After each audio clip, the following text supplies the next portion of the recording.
Hello বন্ধুরা, তোমাদের সকলকে জানাই মন্ডল ইনস্টিটিউশনের পক্ষ থেকে স্বাগত। তো বন্ধু, অনেকদিন পরে তোমাদের কাছে আজকে নতুন একটা ভিডিও নিয়ে এসেছি। তো বন্ধুরা, আজকে আমি তোমাদের কাছে বর্ধমান বিশ্ববিদ্যালয়ের প্রথম সেমিস্টারের ইতিহাসের মাইনর পেপারের সাজেশন নিয়ে এসেছি। তো চলো দেখে নেওয়া যাক সেই গুরুত্বপূর্ণ প্রশ্নগুলি কি কি। সবার প্রথমে আমি তোমাদের মান 5 দিয়ে শুরু করছি। তো প্রথম প্রশ্নটি হলো, গৌতম বুদ্ধের মৌলিক শিক্ষাগুলি কি কি।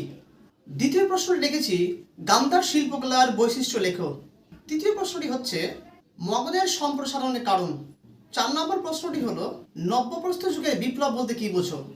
এরই সাথে রেখেছি, এই যুগের মানুষের জীবনধারা ও জীবনযাত্রা সম্পর্কে লেখো। 5 নম্বর প্রশ্নটি, হরপ্পা সভ্যতার বিস্তৃতি লেখো। 6 নম্বর প্রশ্ন, মেহেরগড় সভ্যতা সম্পর্কে একটি টিকা লেখো।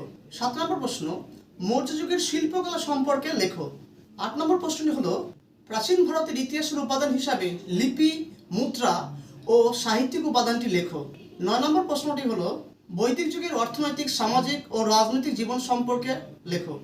10 নম্বর প্রশ্নটি, হরপ্পা সভ্যতার নগর পরিকল্পনার বৈশিষ্ট্য ও তার পতনের কারণ লেখো। তো বন্ধুরা, এই ছিল তোমাদের জন্য মান 5 কিছু গুরুত্বপূর্ণ প্রশ্ন।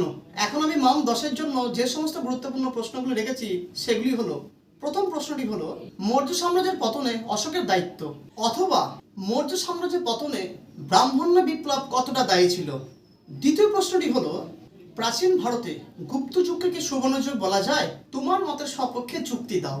তৃতীয় প্রশ্নটি হলো, খ্রিস্টপূর্ব 6ষ্ঠ শতকে প্রতিবাদী ধর্ম আন্দোলন সম্পর্কে লেখো। 4 নম্বর প্রশ্নটি হলো, চন্দ্রগুপ্ত মৌর্যের কৃতিত্ব আলোচনা করো। 5 নম্বর প্রশ্নটি হলো, প্রাচীন ভারতের দাসপ্রথা সম্পর্কে একটি নিবন্ধ লেখো।